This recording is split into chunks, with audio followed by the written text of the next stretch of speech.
Alright, it's no surprise that he mispronounced my last name. The only people that ever get it right are judges and cops for some reason. It's pretty ridiculous. It's rudin for everybody.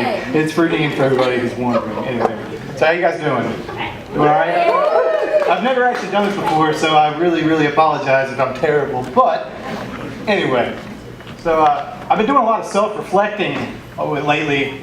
I've been really thinking hard, thinking deep, and hard and deep. What? Yeah. That works. I came to the conclusion of something that's like really uncomfortable.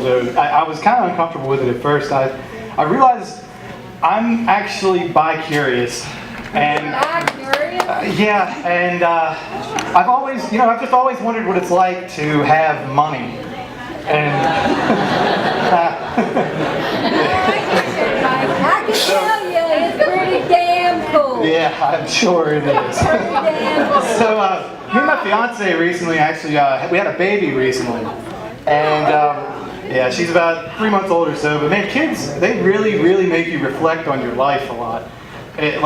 I realized I'm definitely in the old dude phase of my life. Like, I'm no longer anywhere near like the party phase. Like, I realized this when I was not old, dude. When I was out. No, I beg to differ. I realized when I was my night out consisted. I was in a parking lot of Old Navy, pre-gaming Old Navy with my grandmother to go buy flip-flops.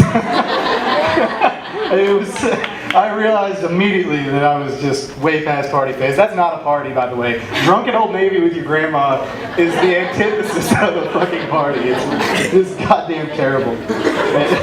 Yeah. So yeah, getting older is fucking weird, man. Responsibilities and everything just changing all the time. And alright, so I was sitting in the waiting room at my mechanic's office, and I realized that sitting there is a lot like sitting in like the waiting room at a vet or a doctor's office or something. You go in for something real routine, but it never ends up that way.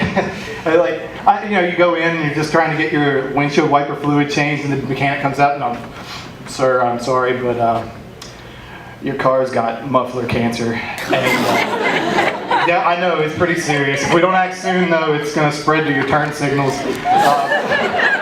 Yeah, we've got to act quickly. It's a pretty simple procedure, though. All you have to do is we make a small incision in your wallet, and we go in and clear out anything green and plastic. That fixes that shit right out. Look. It's fucking ridiculous how expensive things are, though, right? I mean, and it's fucking everything pretty much is expensive, but it's to the point now, though, with that my bank is actually offering health insurance for my fucking car. And I'm not kidding about that. There is a sign that says, it's not just like car insurance, it's insurance for the fucking mechanic. And the vets offer pet health insurance, too. My fucking dog eats her own shit and has a 10-year life expectancy who gets a better healthcare premium than I do at the fucking doctor's office. It's horse shit. God. But, I mean, seriously, though, I actually tried signing up for the Affordable Care Act, the Obamacare stuff, and that process sucks. I don't know if any of you guys have tried it. This is nothing political, by the way. It just really sucked. They ask you a bunch of personal questions, and then they lead you to, this government-funded marketplace. But that really got me thinking, though, could you imagine how shitty a government-run mall would be? If the government ran malls, it's you'd go, you're thinking to yourself at home, I think I need a cardigan today. And so you're I'll just shoot on over to the Barack Obama Mall and fucking pick that cardigan up real quick. But then you get there and they close at 4. And you can't get in, so you have to wait, and you have to sign up for your parking permit, and that takes 3 weeks to get. And then you finally get in there, and they only accept checks and fucking campaign donations, and you find that out after you've waited in line forever. It's ridiculous. It's imagine a combination of the DMV and Hollister. It would be the only place outside of Bangkok where you actually take a number to get fucked and leave smelling like a whore. It's ridiculous. You guys have all been to the DMV though, right? Yeah. I'm sure everybody has to, and that's the point with this, is when you go to the DMV, you kind of go up there expecting it to be kind of, I at least, I think of it like a really shitty Ellis Island. You know, like everybody has to go there, and you go in, you're thinking like there's going to be a pretty diverse crowd, and typically though it's usually just like a bunch of stereotypical people in there, and that's what's really weird about it. Like you've got, you know, like an old blind guy trying to pass his vision test, and there's usually like an angry black lady who's working there or is like waiting and is angry, and then there's like a Mexican guy who's yelling, and you're not sure if he's angry, but he's probably angry, but you don't know because you don't speak Spanish. But it's kind of like the Grand Wizard of Oz's janitorial staff. Sorry about that one. So, have you guys ever wondered why vests exist? Like, a vest? Like, I can't fucking stand those things. It's like someone made a jacket for a dude with no arms, but was a total asshole and left the nub holes. You know, and then decided to be a real dick and sold it to somebody else with arms. And he just kept it because it's pretty fucking sweet, I guess.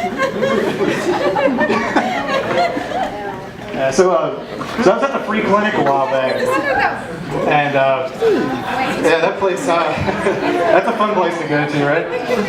Yeah, so I was in the waiting line, you know, getting my annual AIDS test or whatever. I think it's negative. And that's really fucked up about that though, is that when you go to get your AIDS test, they only call you if there's something that bad has happened, like if you have AIDS, and they'll like. So you're sitting there for 2-3 weeks and you're just like terrified they're gonna fucking call you. It's awful. But anyway, I was sitting in there at the line waiting to take this test though, and you know the nurses are walking by and I'm kind of checking everybody out. I'm like, yeah, this girl's pretty cute, you know, whatever. And then I realized like, why the fuck am I even thinking about hitting on someone at the free clinic? Like, they know why I'm there, especially the fucking nurses. Like, they know why I'm there. And, like, even if I did start talking to them, like, what am I gonna say? Like, hey, baby, what are you doing in 2 weeks? Fucking ridiculous. So I think it's funny also that fast food coupons exist. Like, I can't imagine many people sitting around at home thinking, man, if only Taco Bell were cheaper.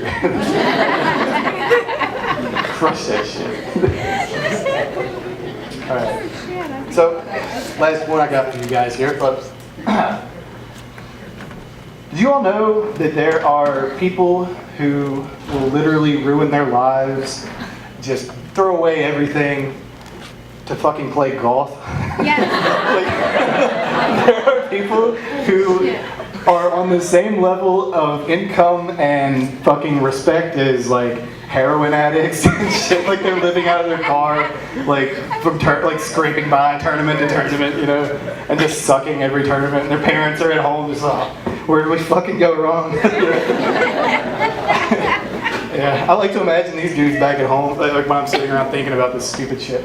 But I like to imagine them outside the country club and they're just all, oh god. Oh man, let me hit the back nine. Get out of here, you fucking bum. You catch them down the street a little while later and they're all like in the alley sucking dick for rounds of putt-putt.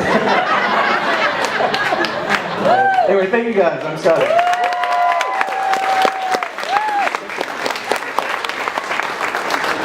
Keep it going for Scott. That was awesome.